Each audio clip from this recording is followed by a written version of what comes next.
نحمده ونستعينه ونستغفره ونعوذ بالله من شرور أنفسنا ومن سيئات أعمالنا من يهده الله فلا مضل له ومن يضلل فلا هادي له وأشهد أن لا إله إلا الله وحده لا شريك له وأشهد أن محمدا عبده ورسوله. Today we'll be continuing reading from the book Riyadh as-Saliheen from the Shaykh Imam Nawawi rahimahullah. The 10th hadith, it is the hadith of Abu Hurairah radiallahu anhu. He reported that the Messenger of Allah sallallahu alaihi wasallam said, the reward for salat performed by a person in congregation of more than is 20 times greater than that of a salat performed in one house or his shop. So praying in jama'ah has 20 times or more the benefit, the reward that you would get if you prayed at home or in the shop. When one performs wudu perfectly and then proceeds to the mosque with the sole intention of performing salat, then for every step he takes towards the mosque, he is upgraded 1 degree in reward and one of his sins is eliminated until he enters the masjid. So, we have to feel this when we come to masjid, especially people who live and come to masjid walking. Feel this when you're coming to the masjid. Have this in your heart, the niyyah. So that is the whole chapter about it, is ikhlas. So keeping things for Allah Ta'ala, purely for Allah Ta'ala. So when you proceed to the mosque with the sole intention of praying in the masjid, so you go to masjid only to pray. For every step, it is you are upgraded 1 degree in reward and one of your sins is eliminated. That is the second benefit. So the first one, it is 20 times greater than praying alone. The second is, as we said, you are upgraded 1 degree in reward and one of your sins is eliminated. So that's actually 2 in those one. And then you are, as soon as you enter masjid, you are considered to be praying. You are in salat until the Imam prays. So until the Iqamah, you are considered to be in prayer. He is considered as performing salah as long as it is the salat which prevents him from leaving the mosque. So you stay, you wait until prayer. And the only thing that makes you stay in the masjid is salat. And you will be considered as if you are praying during this time. And the angels, so the fourth benefit, actually the fifth benefit is, as the Prophet ﷺ said, and the angels keep on supplicating Allah for him as long as he remains in his place of prayer. So they make dua for you. What do they say, the angels? After you pray and you stay in your place where you prayed, the angels, they supplicate and they say, Oh Allah, have mercy on him. Oh Allah, forgive his sins. Oh Allah, accept his repentance. And this will carry on as long as he does not pass wind. As long as his wudu is there and he is in his place of prayer after the salat, they will continue to supplicate for you. These are all things we should keep in our heart. Keep it in our niyyah and feel it. So we're sitting now in the places of our prayer. Not only are you in a dars where we are making dhikr for Allah Ta'ala and you are getting hasanat, rewards for this, you are also, the angels inshallah are also supplicating for you. They are making dua for you. They are asking Allah Ta'ala to forgive you and to accept your repentance and to forgive your sins. The 11th hadith is the hadith of Abdullah ibn Abbas radiallahu anhu. He reported that the Messenger of Allah sallallahu alaihi wasallam said that Allah the Glorious said, verily Allah Ta'ala has ordered the good and the bad deeds be written down.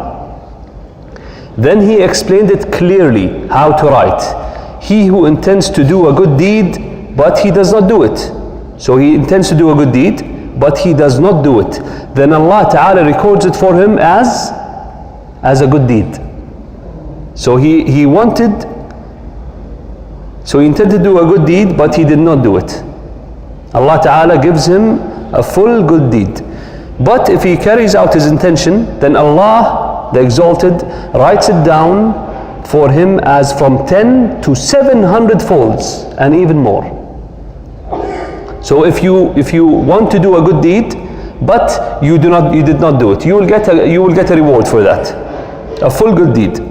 If you plan to do it, you get a good deed for that, and you pull it off, you do it, then you will get from, what did we say? From 10 to 700 and maybe more rewards, multiplications.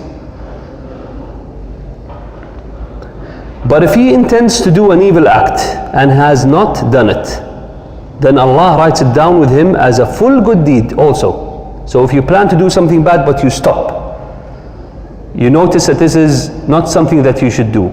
You are leaving it for Allah Ta'ala. Allah Ta'ala will write it as a full good deed. But if he intends it and does it and has done it, Allah Ta'ala writes it down as one bad deed. So the only way for you to get a bad deed is to intend bad and to do bad. You will get just one bad deed. If you intend good but you cannot do it, you will get one good deed. If you intend good and you do it, you get a good deed times 10, and Allah Ta'ala multiplies it up to 700. If you intend to do a bad deed and you do not do it, you get a good deed. Subhanallah. And if you intend a bad deed, that's the only way you get a bad deed. If you intend a bad deed and you do it, this is when Allah Ta'ala will write down one bad deed. Subhanallah. And as we mentioned the hadith earlier, walking to the masjid is a way of forgiving sins. Repentance is a way of deleting these sins. It is so much easier to accept, to get good deeds than it is to get the bad. So that is Allah Ta'ala's kindness and graciousness to us. Alhamdulillah. Next we have the 12th hadith in Riyadh as-Saliheen. It is a relatively long hadith, so we'll end at this inshallah. It is hadith ibn Umar ibn al-Khattab, Abdullah ibn Umar ibn al-Khattab radiyallahu anhu, narrated that he heard the Messenger of Allah sallallahu alaihi wasallam as saying, this is a very nice story, it has a lot of lessons, and the Prophet sallallahu alaihi wasallam tells us these lessons for us to learn and to implement in our lives and to know right from wrong. So it is smart to learn from others' stories and others' mistakes and what happened to the others than wait for it to happen to you. So Umar ibn Khattab radiyallahu anhu, Abdullah ibn Umar, narrated that he heard the Messenger of Allah sallallahu alaihi wasallam as saying, 3 men amongst those who came before you set out until night came, and they reached a cave. So they entered it. This Shaykh ibn Uthaymeen mentions that they entered this cave in order to rest. So they entered it, a rock fell down from the mountain and blocked the entrance of the cave. They said, nothing will save you from this unless you supplicate to Allah by virtue of a righteous deed you have done. Thereupon one of them said, O Allah. So they said, we will die here. If we are not able to leave this cave, we will die. So we have to find a way to remove the stone from the entrance of the cave.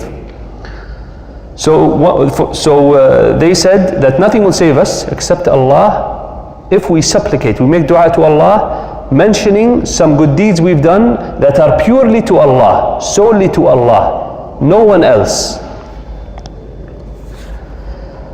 Thereupon one of them said, O Allah, I had parents who were old, and I used to offer them milk before any of my children or slaves. One day I went far away in search of grazing and could not come back until they had slept.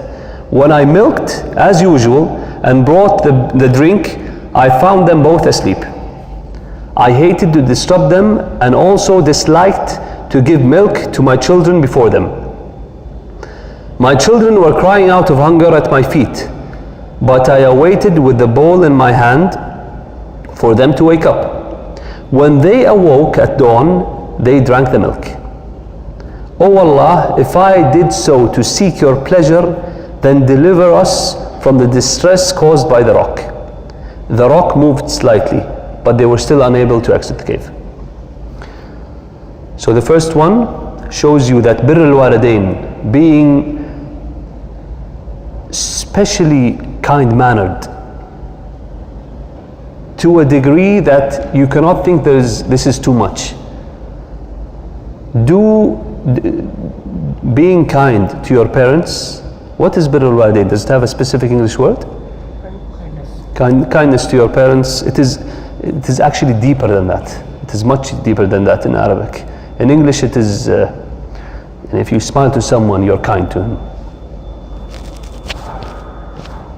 Is this from here? So in English it's just, so in English it is just kind. Kindness is simply when I smile to you, I'm being kind. When I just tell you, no, after you, I'm being kind. But in Arabic, birr al-walidain is much greater than that. It is something that you do only to your parents. So whoever has his parents are alive, there is nothing you can do that is too much for them. Notice what this man did. He stayed up all night because he is used to giving them milk before anyone else. So he arrived after they slept and he waited all night with his children crying on his feet. And he refused to give anyone the milk, neither his kids, nor his wife, nor his slaves, no one, until his parents woke up and they drank. And he did, as he said here, to seek your pleasure, O Allah. He did this for Allah alone, not for people to talk or say. He did this purely for Allah. And the rock, Allah Ta'ala had the rock moved slightly, but it was still not enough for them to leave. The next one said, O Allah, I had a cousin whom I loved more than anyone else. In another version, as a man can love a woman. I wanted to have sexual intercourse with her, but she refused. Hard pressed in a year of famine, she approached me. I gave her 120 dinars on condition that she would yield herself to me. She agreed, and when we got together for sexual intercourse, she said, fear Allah and do not break the seal unlawfully. So she reminded him of Allah. What did this gentleman do? What did this man do? I moved away from her in spite of the fact that I loved her most passionately, and I let her keep the money I had given her. O Allah, if I did that to seek your pleasure, then remove the distress in which we are. And the rock moved aside a bit further, but they were still unable to get out. So he stopped this because of fear of Allah, and he stopped it for Allah Ta'ala alone. Notice this chapter is about doing things sincerely to Allah alone. And these stories all reinforce it. Don't do anything for anyone. Do it purely for Allah. Don't care who's watching. Don't care who is listening. You don't care if they say good or bad about you. If it is right, if it is correct, if it is something that was taught to us by the Prophet ﷺ through the Quran, Allah Ta'ala, or through the Sunnah. And we do it in a way that pleases Allah. How do we know it pleases Allah? It is by a way that is taught to us by the Prophet ﷺ. If he had done it, it means Allah Ta'ala likes it. We do not do anything that he has not taught us. We do not pray in any manner that we think is right. We do zakat as we are told. We pray as we are told. In the worldly things, do as you please. But in things that you expect good deeds, hasanat from Allah Ta'ala, this is where you have to have two main things. The first is to be sincere to Allah Ta'ala alone, no one else. And the second is to follow the teachings of the Prophet ﷺ. How did he do things? How did he teach us? And he has taught us everything that relates to religion.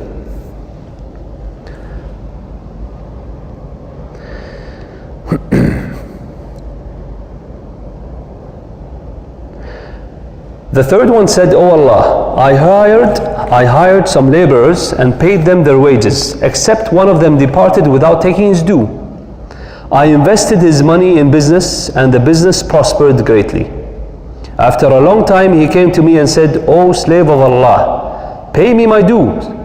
I said, 'All that you see is yours, from the camels and the goats, the cattle, the slaves.' He said, 'O slave of Allah, do not mock me.' I assured him that I was not joking.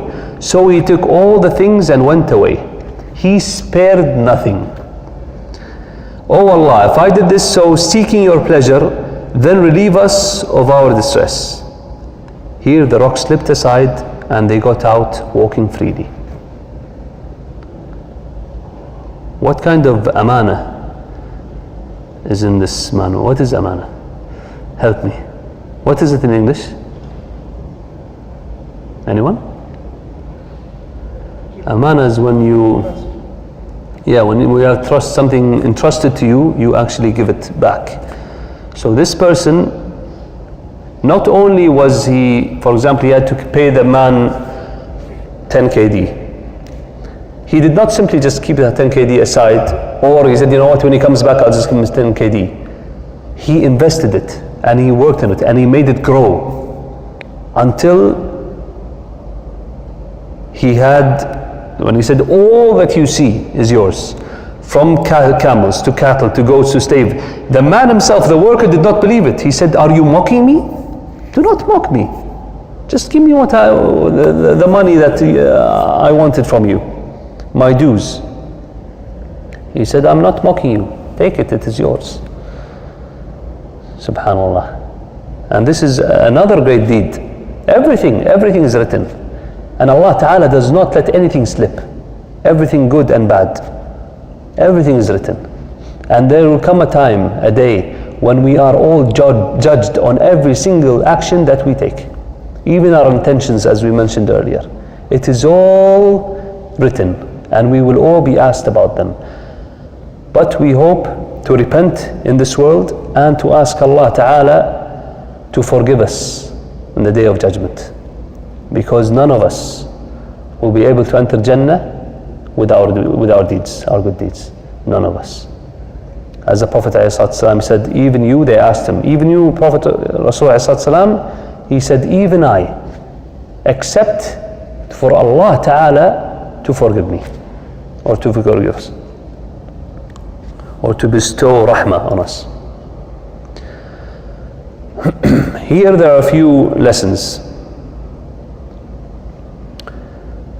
As we said, that preference should be given to the service of parents, even over the service of one's own wife and children. Also, to abstain from sins out of fear of Allah is a highly merited act.